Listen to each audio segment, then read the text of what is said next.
Olá, hoje nós vamos estudar agora neste bloco as informações explícitas e as informações implícitas do texto.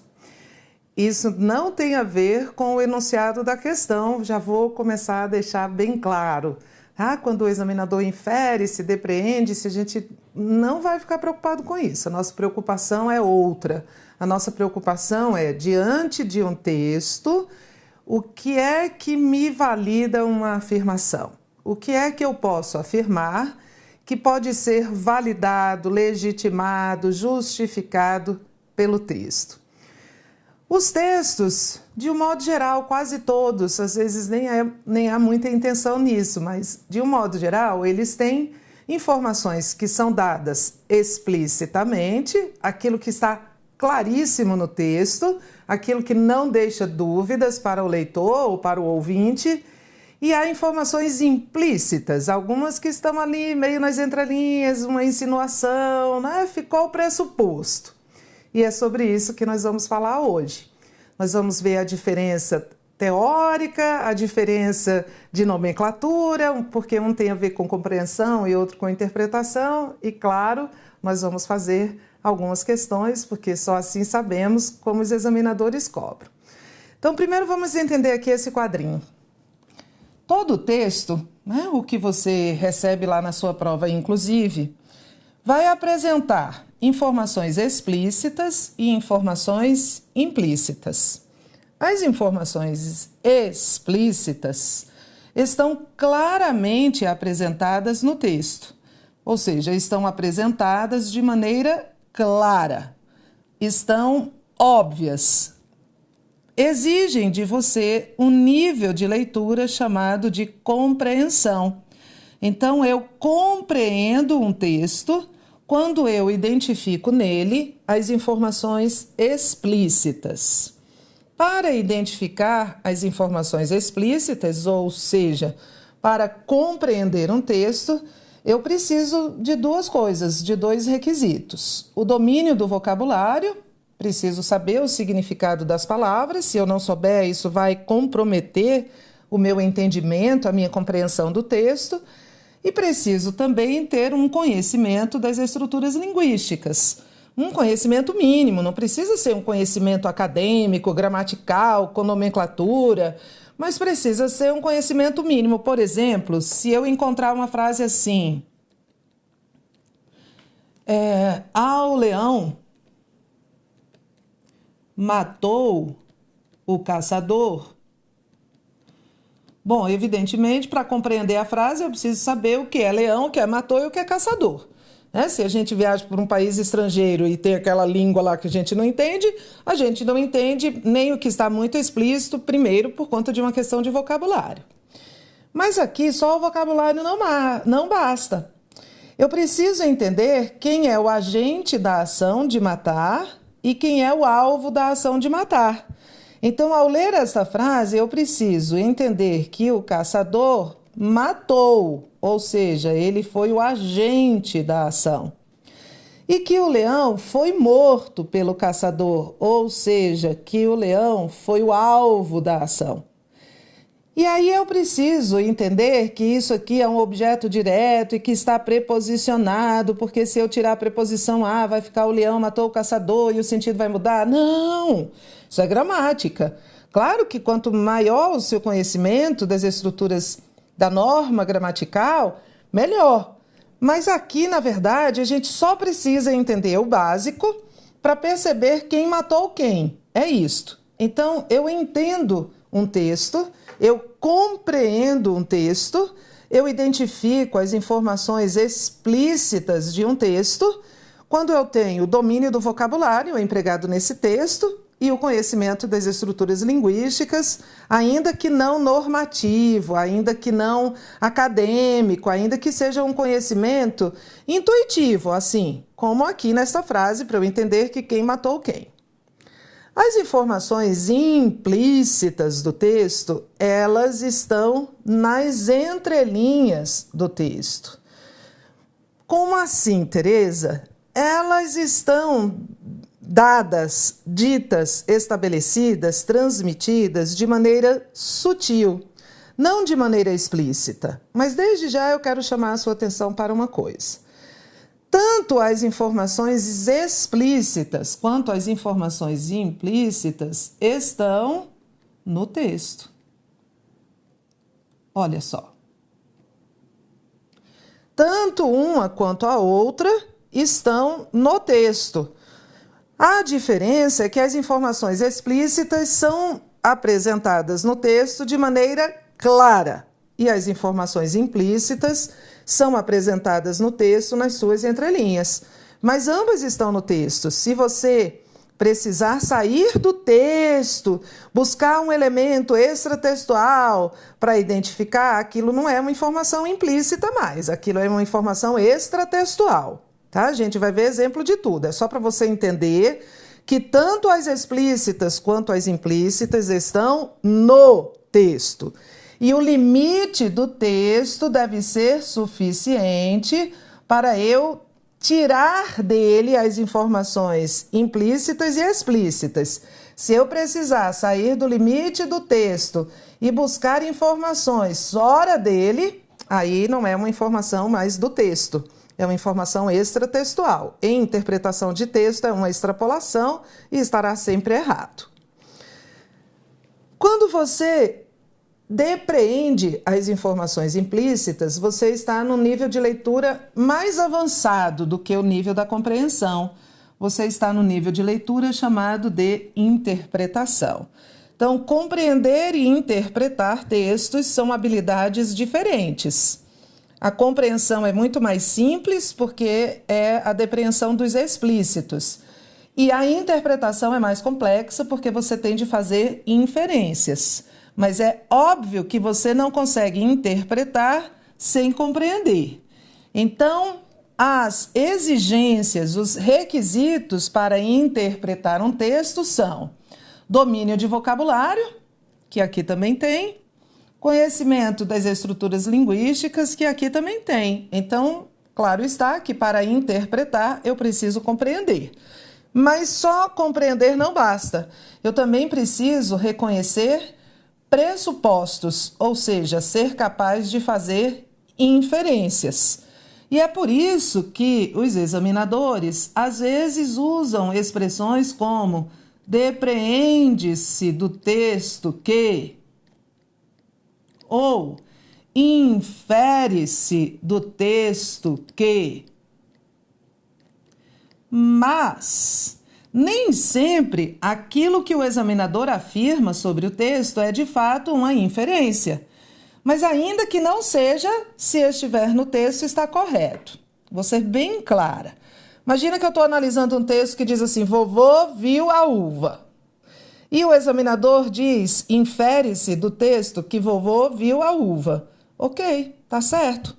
Não vai estar errada esta afirmação, porque não é bem uma inferência e ele está dizendo que é uma inferência. Porque, na verdade, o que os examinadores querem avaliar é a afirmação feita pelo texto e a suficiência do texto para validar essas afirmações. O examinador não está muito preocupado com isso. Então, a gente também não vai se preocupar muito, tá?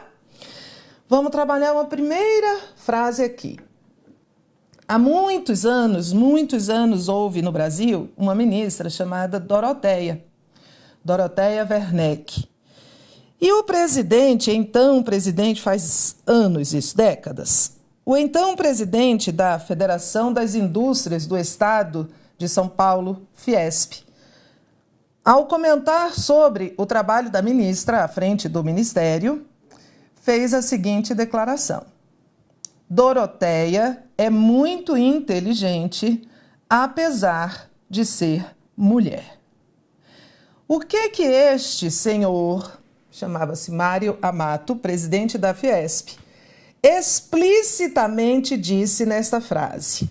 Ele disse duas coisas. Primeira informação explícita: Doroteia é inteligente. Doroteia é inteligente. Ah, Tereza, está claro isso. Pois é, a informação explícita está clara mesmo, ela é óbvia. Ela é tão óbvia que às vezes vocês ficam com medo de marcar certo só porque está óbvia demais, o que eu acho que é muita teoria da conspiração na sua cabeça. Tudo que é explícito está claro e, portanto, está óbvio. E os examinadores vão cobrar os explícitos, então ele vai cobrar aquilo que é óbvio. Conclusão. A segunda informação explícita é que Dorothea Werneck é mulher, não é? Aqui só a Dorothea, né? O Werneck foi por minha conta extratextual, tá vendo? Estou extrapolando o texto. A segunda informação explícita é que Dorothea é mulher. Vai que alguém não soubesse que esse nome Dorothea designa mulher, agora ficaria sabendo. Ela é mulher e é inteligente. Na verdade, ela é muito inteligente, né? Vou até ser mais precisa aqui. E o que é que está implícito? Está implícito pelo uso deste apesar de está ligando essas duas orações, é um conector.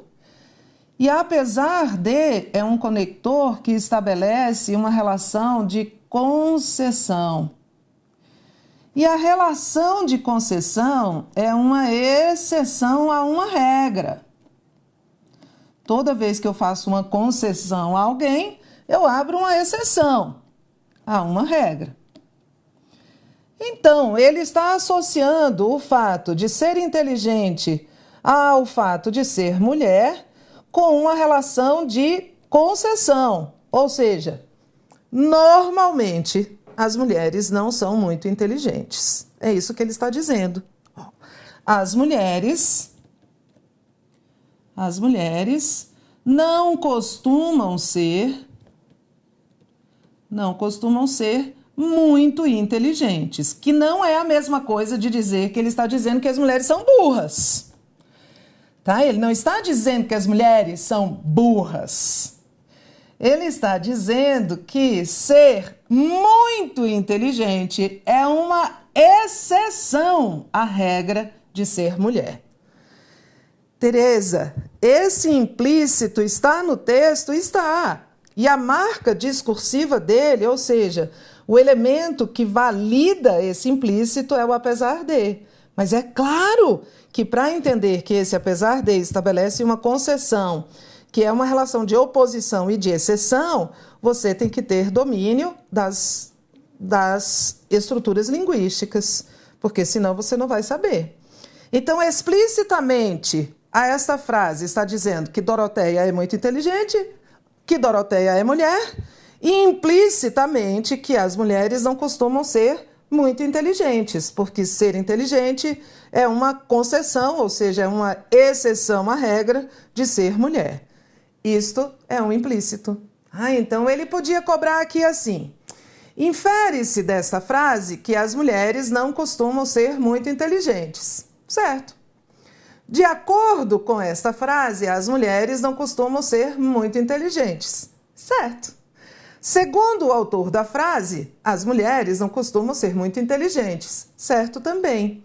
Não interessa a maneira como esta afirmação é anunciada. Se ele diz infere-se do texto, depreende-se do texto, conclui-se do texto, de acordo com o texto, não interessa. O texto permite, sim, a mim, leitor, validar que as mulheres não costumam ser muito inteligentes, porque relacionou a faculdade de ser inteligente e a característica de ser mulher como uma relação de concessão, que é, na verdade, uma oposição ou uma exceção a uma regra. Entendemos isso? Entendemos de onde nós tiramos implícitos e entendemos, acima de tudo, que eles estão no texto, tá? Nada de achar que informação implícita é aquela que vai além do texto. Não, não, não. O que vai além do texto é informação extratextual. Vale se o texto for só um pretexto, por exemplo, para que se cobrem outras coisas. Nas provas de concurso, as questões de atualidades costumam ser amparadas em um texto de apoio. Esse texto é um pretexto para responder às questões. Então, o examinador vai fazer um comando assim, vai dar um texto e depois vai fazer um comando assim. Tendo o texto acima como ponto de partida e levando em consideração aspectos da realidade socioeconômico-política do mundo, responda aos itens abaixo. Então, ele está deixando claro que o texto era só um ponto de referência e que para responder as questões você tem que sair do texto, mas não é uma prova de interpretação, é uma prova de atualidades. Na prova de interpretação, a gente tem que ficar no texto, preso. Só que a gente precisa ter esperteza, né, de estar ligado, estou de olho nas informações implícitas. É uma habilidade e a gente adquire. A gente só precisa ter atenção. Vou fazer outras frases, vou fazer umas frases soltas assim, para a gente reforçar essa questão do que está implícito, do que está explícito e implícito, e em que parte do texto eu me apoio para afirmar que é possível sim concluir aquilo. Então vamos para mais frases. Os juros no Brasil continuam a subir. Os juros no Brasil continuam a subir. Bom, o Brasil tem juros, né? E que eles já estavam subindo. Olha, isso aqui, continuam, estabelece um pressuposto. É uma marca discursiva que vai estabelecer um pressuposto. E esse pressuposto me permite fazer uma inferência. Que inferência, Tereza? Os juros já estavam subindo. Não é isso?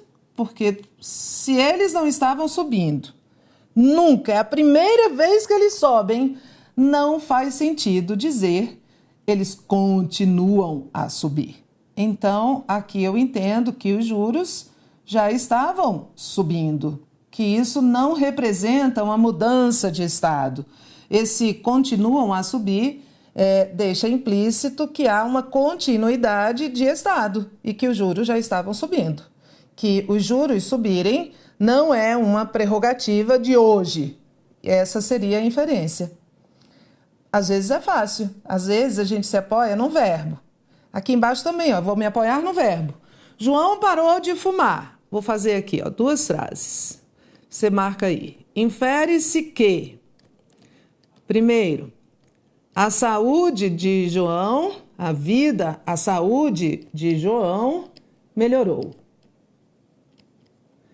Ou infere-se que João fumava. O que é que esta frase isoladamente, e é um texto, porque eu estou transmitindo uma mensagem, o que é que esta frase isoladamente permite que você infira, que você depreenda? Que a saúde de João melhorou?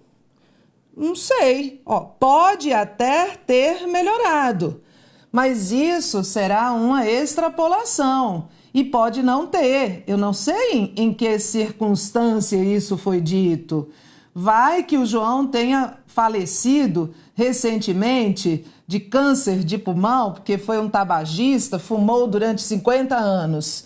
E aí, no enterro de João, alguém disse, finalmente, João parou de fumar. Olha, então a saúde dele não melhorou.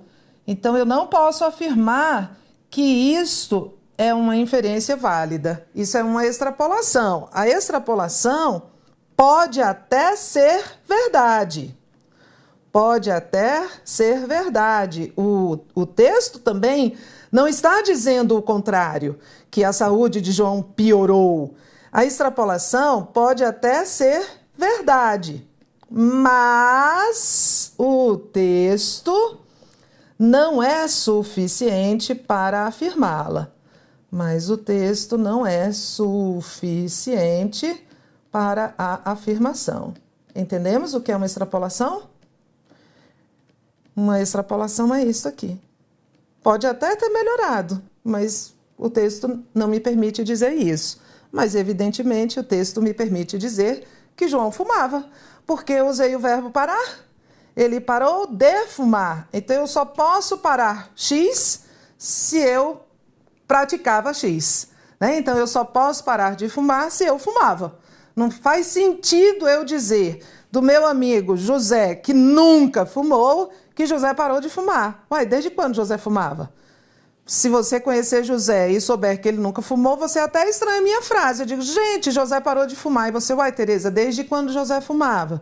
Porque você mesmo faz essa inferência. Mas dizer que a saúde de João melhorou é uma extrapolação. Vamos para a próxima? E essa aqui, ó. Os políticos que roubam devem ser caçados. Vou pedir que você se lembre de como se faz essa divisão aqui de orações adjetivas. Lembram de oração principal e oração adjetiva? Preciso me apoiar na gramática. Lembre-se do que eu falei, que para fazer a interpretação e até a compreensão, né, eu preciso domínio das estruturas linguísticas. Vamos nos lembrar aqui das orações? Primeira oração do texto dessa frase de cima é isso aqui, ó. Os políticos devem ser caçados. Essa é a oração principal.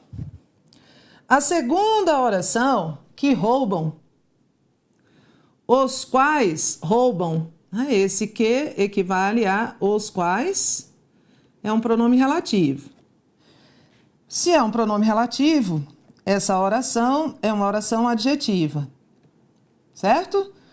É uma oração adjetiva que está dando um atributo dos políticos. Então, é uma oração, porque tem verbo, subordinada, porque depende de outra, adjetiva, porque exerce a função que um adjetivo exerceria, ou seja, subordina-se a um substantivo e o qualifica. Isolada por vírgulas, ela é uma oração subordinada adjetiva explicativa. Bom, sendo ela uma oração subordinada adjetiva explicativa, o atributo que ela está dando, que é que roubam, aplica-se à totalidade do termo referente. Então, de acordo com este texto, eu posso deduzir que todos os políticos roubam. Todos os políticos roubam. Tereza, ele não está dizendo isso, tá? Ele não está dizendo isso explicitamente. Ele está dizendo isso implicitamente, porque ao dar, o autor do texto, ao dar caráter explicativo a esta oração, e eu sei que ela é explicativa por conta da pontuação, então ele está atribuindo a totalidade do termo referente a essa característica. É uma regra, é um protocolo.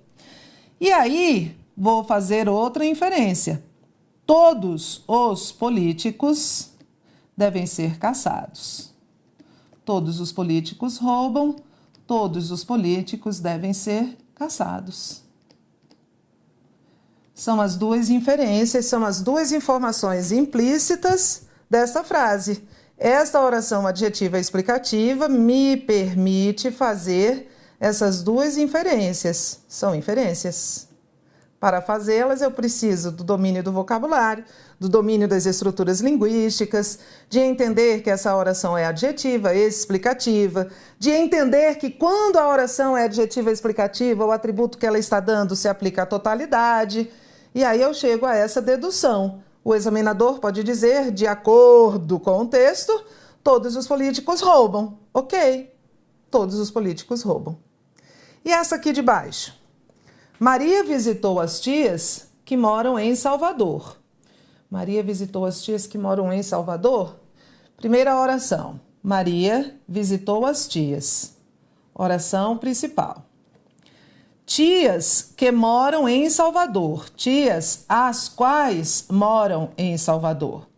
Então, eu sei que este que é um pronome relativo. Já estudou isso em gramática, né? Eu sei que este que é um pronome relativo e, portanto, sei que esta oração é uma oração adjetiva que está dando um atributo das tias de Maria. Eu poderia ter dito Maria visitou as tias soteropolitanas, Maria visitou as tias ricas, Maria visitou as tias, né? Qualquer característica. E esta oração, se isso aqui é um pronome relativo, então esta oração todinha aqui, ela é oração subordinada adjetiva. exerce a função que um adjetivo exerceria, que é qualificar as tias. Mas, ao contrário da de cima, esta aqui não está isolada por vírgula. Eu não tenho aqui nenhuma pontuação, tá vendo? Não tenho nenhuma pontuação aqui separando. Então, ela é uma adjetiva restritiva. Se ela é uma adjetiva restritiva, então o atributo que ela está dando não se aplica à totalidade das tias de Maria. Esse atributo que ela está dando se aplica a uma parte das tias de Maria. De onde eu concluo que nem todas as tias de Maria moram em Salvador. Nem todas as tias de Maria moram em Salvador. De onde você tirou isso, Tereza? Uai, gente, dá essa oração, que é adjetiva restritiva. Se ela é adjetiva restritiva, então é um protocolo. Se ela é adjetiva restritiva, o atributo que ela está dando só se aplica a uma parte do seu termo referente. Se nem todas as tias de Maria moram em Salvador, então agora é matemática. No mínimo uma não mora, né? Não são todas que moram. Então, no mínimo uma, numeral, não mora. Você me entrega um pacote de biscoitos e depois você diz, Tereza, você comeu todos os biscoitos. Eu digo, não comi todos, não. Basta eu não ter comido um. Então, no mínimo, uma não mora. Mas, olhe do lado de cá. Ele disse que Maria visitou as tias. O que é um plural, certo? E o plural, no mínimo, quantas? 2. Então, de onde eu concluo que, no mínimo, 2 tias de Maria moram em Salvador. Que foram as tias que ela, Salvador, visitou. Então, eu posso inferir dessa frase, é uma inferência correta, eu posso inferir desta frase que Maria tem no mínimo 3 tias. Infere-se que Maria tem no mínimo 3 tias. Certinho. Ó, estaria certo. Maria tem no mínimo 3 tias. No mínimo 2 tias que moram em Salvador, porque eu tenho um plural, ela visitou as tias. E no mínimo uma tia que não mora em Salvador, porque nem todas moram, porque a oração é restritiva e é só somar. No mínimo 2 que moram, no mínimo uma que não mora, então quer dizer no mínimo 3 tias. Seria uma inferência correta. Agora, se ele tivesse dito aqui, infere-se que Maria viajou? Não, seria uma extrapolação. Pode até ter viajado, né? Pode até ter viajado, mas eu não posso afirmar. Vai que as tias estão na cidade onde Maria mora, e aí eu vou visitar Maria, e alguém diz assim, Maria não tá não, Maria foi visitar as tias que moram em Salvador. E eu digo, gente, Maria viajou e nem me falou, e a pessoa diz, não, Tereza, as tias de Maria estão aqui, hospedadas ali na casa de um parente, e ela foi lá visitar. Tá vendo? Entendeu? O que é uma extrapolação? Pode até ser uma verdade extratextual, mas o texto não é suficiente para eu avaliá-lo. Tereza, parece uma questão de raciocínio lógico. Mas a linguagem é lógica. A linguagem é um raciocínio lógico, né? Quando eu estruturo o pensamento por meio da linguagem, eu tenho que estruturar logicamente este pensamento. Tereza, olhe, mas preste atenção. Eu conheço Maria. Esta Maria aqui é minha vizinha há anos. E eu sei que ela só tem 2 tias. Então, esse negócio de inferes que ela tem no mínimo 3 tias está errado, porque eu sei que ela só tem 2. Pois é, se a Maria só tem 2 tias que moram no Rio, as 2 moram no Rio, então a frase está mal pontuada. Precisava haver uma vírgula depois de tias. Se houvesse uma vírgula depois de tias, Maria visitou as tias. Pausa. que moram no Rio, aí seria uma explicação. E aí todas as tias de Maria moram no Rio, ou em Salvador, e todas só são duas, né? Mas ele não pôs a vírgula. Então, veja, o implícito é um dado que o texto está me dando. Se aquele dado não for verdade, do ponto de vista extratextual, no contexto, fora do texto, eu não tenho culpa, eu não tenho responsabilidade. A minha responsabilidade é só entender o que está nas entrelinhas. Se a pessoa errou, que escreveu o texto, porque Maria só tem duas tias, aí o erro foi dela, não foi meu. Aí o erro é de produção. Aí você erra quando você escreve. Quando você escreve o seu texto, a sua redação, vai que no seu concurso tem redação, você estabelece implícitos e você é responsável por eles. Mas pelos implícitos dos outros, eu não sou responsável, eu só sou um decifrador. Então aqui a gente pode afirmar sim que Maria tem no mínimo 3 tias. Difícil? Precisa tomar uma água e um café? Então vá e volte, porque os implícitos continuam já já.